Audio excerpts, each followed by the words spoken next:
So I'm so excited to have Daniel Arking here, founder of SoapBox Detroit. And Daniel, as you know, I first read about your work through the Smart Cities Dive newsletter. Their August 17th issue featured a link to the Cities Today article about SoapBox Detroit and your work. And I was just really inspired by what you've done. So I reached out and you graciously agreed to answer a few of my questions. I have to admit, I'm curious about what motivates a Detroit city staffer to design a site about local government in his free time. And I'd love to hear more from you. And if possible, hear a behind the scenes look at how SoapBox Detroit works and how other cities might leverage similar tech. So I have to start with the obvious question. You said that you designed SoapBox Detroit in your free time, leveraging Furlough Fridays. How long did it take? How much volunteer work are we talking here? Yeah, so first of all, really fantastic to be with you. I know we've corresponded over the past few weeks, but it's really fantastic to get to chat about this. And so basically the idea had been stewing around in my head for quite a while. I've had a career in municipal government, in law and policy for some time now. I started off working in the New York City government before law school, and that brainwashed me enough into going to law school. After a stint in DC, whole nother governmental experience there, found my way back to municipal law and administration here in Detroit, which has been a really fantastic place to focus on those issues. So the ideas have been stewing for quite some time, but yeah, when we, just like the rest of the country, the rest of the world sort of all had to go home and find out a new normal in about March or so of 2020. And then with a lot of economic issues, our city staff was on partial furlough for much of 2020.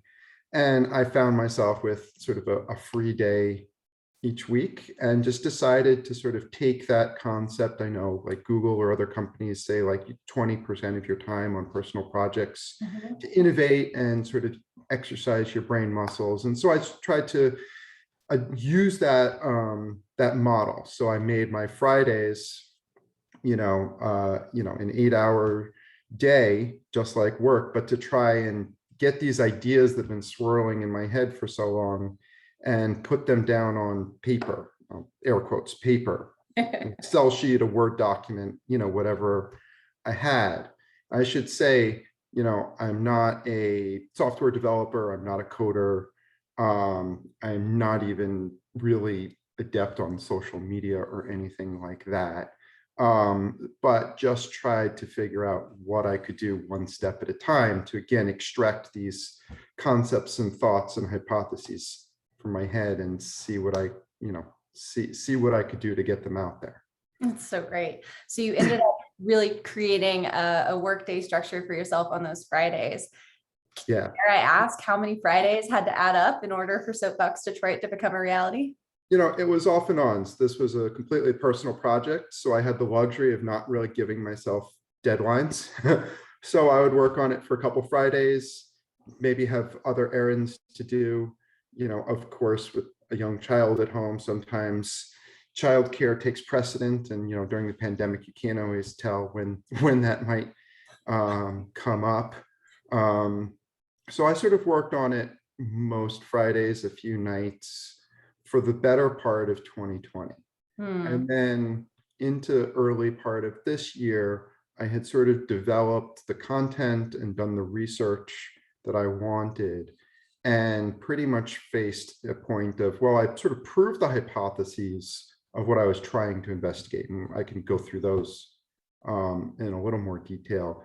But it was either time to, okay, pat myself on the back, put it to rest and move on, get back to the day job, or give it another 10%, see what I could do to actually put it out there. I love that. Another 10%. Well, let's talk about a little bit what you put out there. So I had a question based on an article about SoapBox Detroit. There was the Model D news editor, MJ Galbraith, wrote that and this is a quote, "SoapBox Detroit pulls information from a number of city websites to create a public meeting calendar. It's Yeah. easy to see how it's hard to stay informed otherwise. Taking Thursday, August 5th as an example, there were at least 8 different public meetings scheduled that day, each of them from a different department, and the news of which would have been found on the respective departments' websites.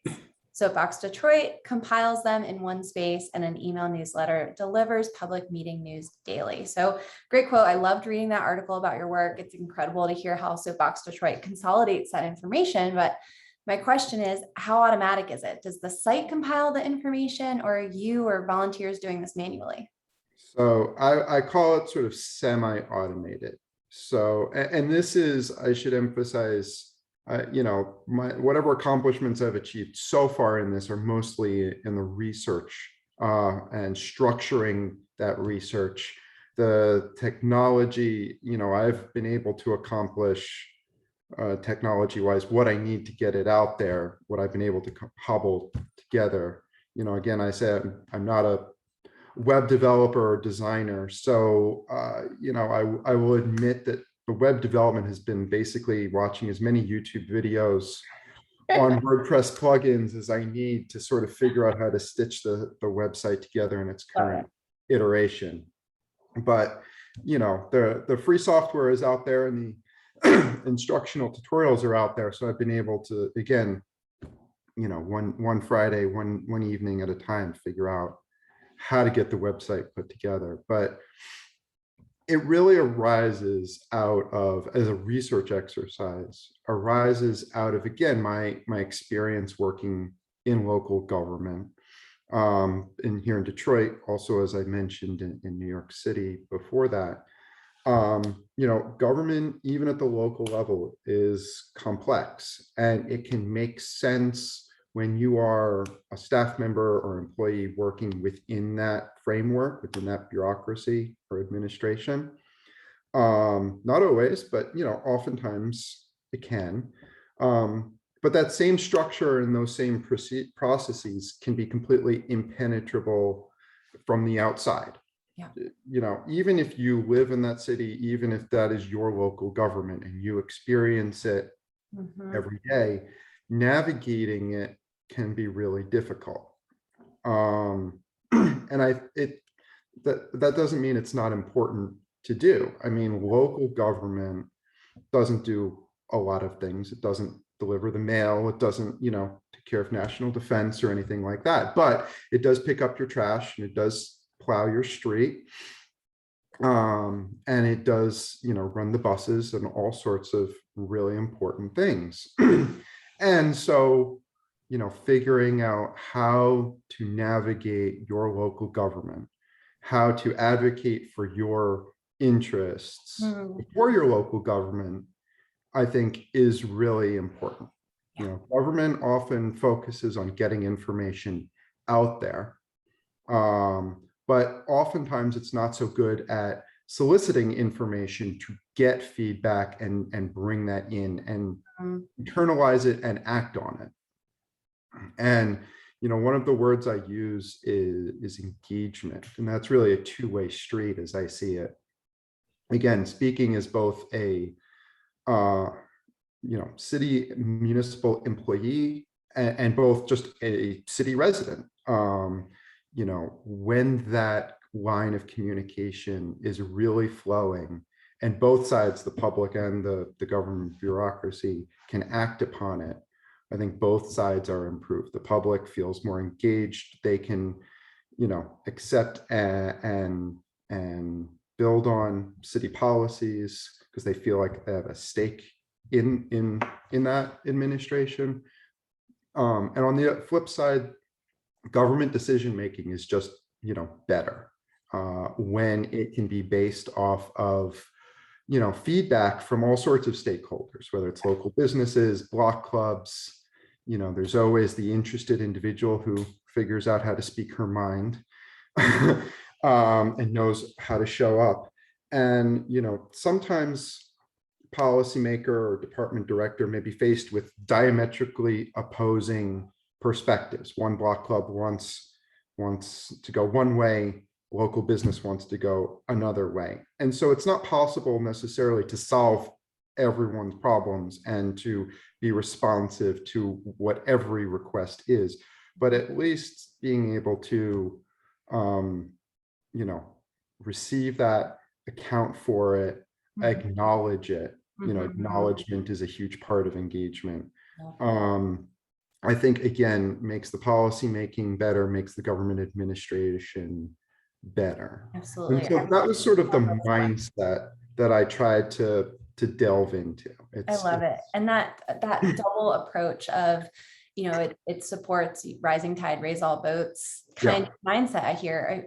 When we have that support from the public, we have a quote that we like to say is people support a world they help create, just knowing that their feedback is, as you said, acknowledged. But then on the other side, I mean, we're in the smart city era, we're in the data revolution. And it's so important to remember that community is a huge part of that and a great data point, especially on the local government side. That's really powerful. When describing this, since the website has launched, which was really just about a month ago, you know, one line that I've been using pretty regularly is, you know, the city government needs better lobbyists. Now that doesn't sound intuitive, so let me explain that. And I mean it facetiously, like halfway, but seriously halfway too. In that, you know, lobbyist is, you know, a 4-letter word in many contexts. A note to people is actually an 8-letter word, so it's twice as good. But aside from that, you know, again, it's not just a matter of the traditional big business interests with high-powered, moneyed, you know, professional lobbying capabilities. That's sort of what we commonly think of with the term. But, you know, in my mind, as I conceive it in my model, again, that two-way engagement, you know, every block club captain, every local business corridor association, every resident, every school kid, you know, should be able to be their own lobbyist and champion their own interests. And, you know, the solution to one perspective, one stakeholder dominating the conversation is not necessarily to stifle that, in my perspective. It's to flood the public square with as many perspectives and as much feedback as possible to literally turn the civic volume up as high as it can go. You know, my wife always likes to use the phrase and remind me, you've got to be your own #1 fan. And so in the civic space, I try and translate that into, you've got to be your own best advocate. I love that. Well, powerful words from both of you then. and that's really where the term, you know, the name Soapbox comes from. The idea is, hopefully this is a digital platform. This is a digital soapbox that everyone can stand on and use the tools that it provides to speak their mind, to provide their feedback, and to open up that two-way engagement with their local government. Now that's still aspirational, and I think right now the project is just, again, completely as a DIY project. It's just me, nights and weekends right now, trying to get there. But that is sort of the vision. That is the mission of where I'm hoping this project will go. It's awesome. It's so inspiring to have read about it a little bit, but to hear you describe it and describe your vision for it. I mean, I had a moment, I was literally hugging my clipboard. I really like it. And I wrote down the phrase, turn the civic volume up. One of my favorite terms when we talk about smart city development and community engagement is amplify. So much of what we need to do isn't to try to be the voice of others, but to amplify the voice of others. And I think what you're doing is so powerful in that. Well, we have time for one more question, and I confess I prepared a little bit for this one. So my last question is, what's next? I saw that this isn't the first platform that you've built. You actually won a Young Alumni Service Award from the University of Chicago for your work on the Resume Exchange, the platform that supports a network of over 60 resume advisors who help the University of Chicago students and alumni improve the quality and competitiveness of their professional resumes. So not your first foray into supporting others. I know you're still very active with that project as well. So, so what's next? Well, right now, the resume exchange was a fun project where I was active with my alumni group at the University of Chicago. Again, that was about creating more channels, about connecting students and young alumni who need help with their resumes and CVs with alumni who already have experience in those fields and know the jargon and the acronyms and the terms of art for a given industry. Far better than a career services office at a university, as good as they may be, could ever provide. And that was a lot of fun. I wound that down sort of about a couple of years ago, honestly, with a new child on the way. So again, priorities had to Another shift great at the project time. to have for sure. But but focus right now is definitely on trying to build SoapBox again, trying to keep that engagement model as a North Star, but trying to figure out what the pathway is in that direction. Right now, it's mostly oriented towards figuring out, how to provide public information that's public, that the government produces and publishes, but isn't necessarily accessible, and bridging that gap between technically and legally public information versus meaningfully publicly accessible.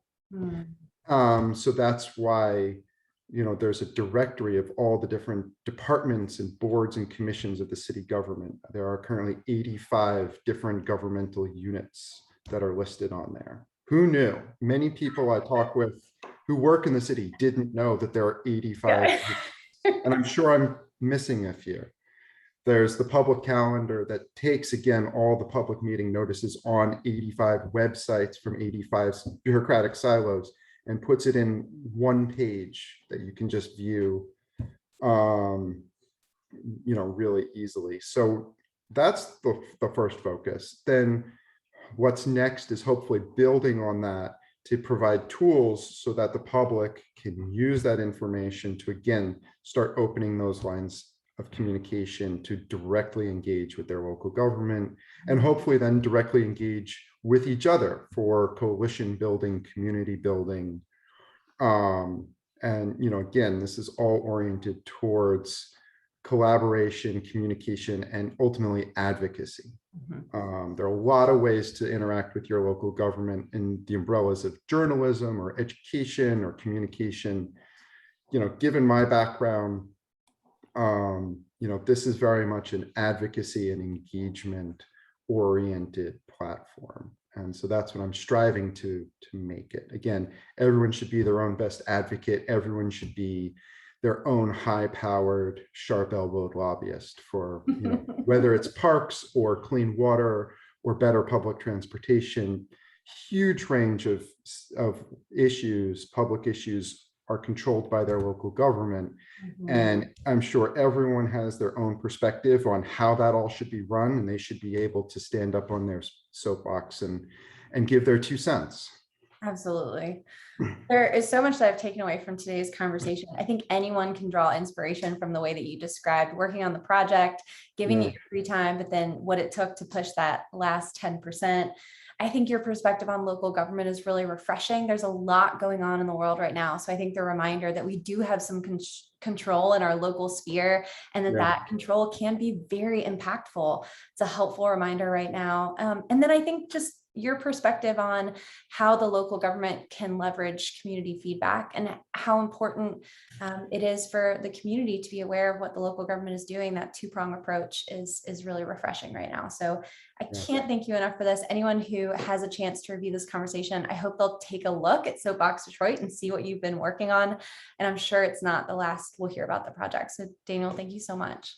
Thank you for your time. And again, just to shout out to everyone who's watching or listening to this, please do visit the website. Please share your 2 cents on how you think it could develop, either better serving folks in Detroit, or if you think it could translate to your own community. I'd love to hear about that.